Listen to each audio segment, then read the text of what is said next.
Hello and welcome to episode 8 of Real Estate TV. I'm actually pretty excited to bring you this one. It might seem like some obvious advice, but we're going to be talking about how important it is to put together a team of people that you actually trust and like. I hope you enjoy. Hey guys, today we're going to talk about building your team and what that looks like.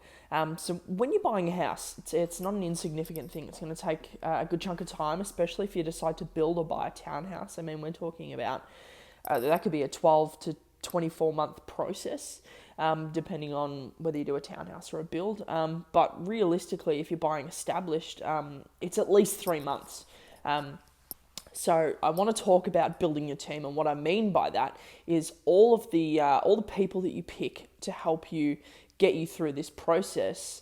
You need to have a think, in my opinion anyway, you need to have a think about whether you actually want to partner with them. So when you're choosing a broker, or when you're choosing a conveyancer, and when you're choosing pest inspection people, I think it's super important to sit down with them and use your intuition to try and work out if there's someone that you actually want to do business with. And I think the way that you do that is just by using your emotional intelligence, working out if you like them, if you feel comfortable with them. I think it's really important because if things go wrong, you're going to need to rely on them.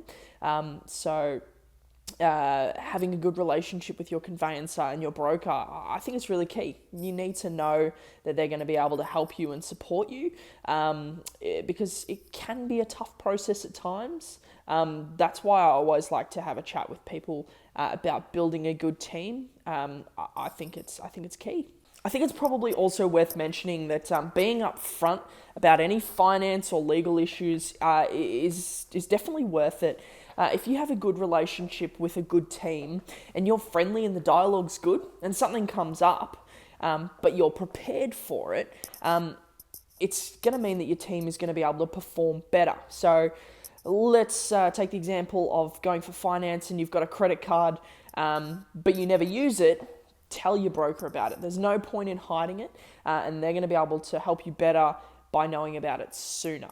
I also think it's worth having good relationships with people in your team, being friendly, being nice. Now, I'm not saying take them out to dinner unless you really want to go the extra mile, but it's just worth having that two-way respect there.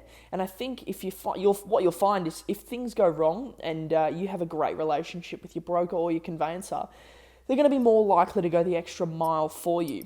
So I've seen it in the past where things have gone wrong, like exactly what I just described. Things went wrong, but the client was so nice that the broker and the conveyancer and even the agent were just they wanted to see these guys win because they were so nice. They're a nice couple buying their first home. So everyone really sort of strapped together and put in the hard miles to make sure that the deal went through. And that just was off the back of them just being so lovely.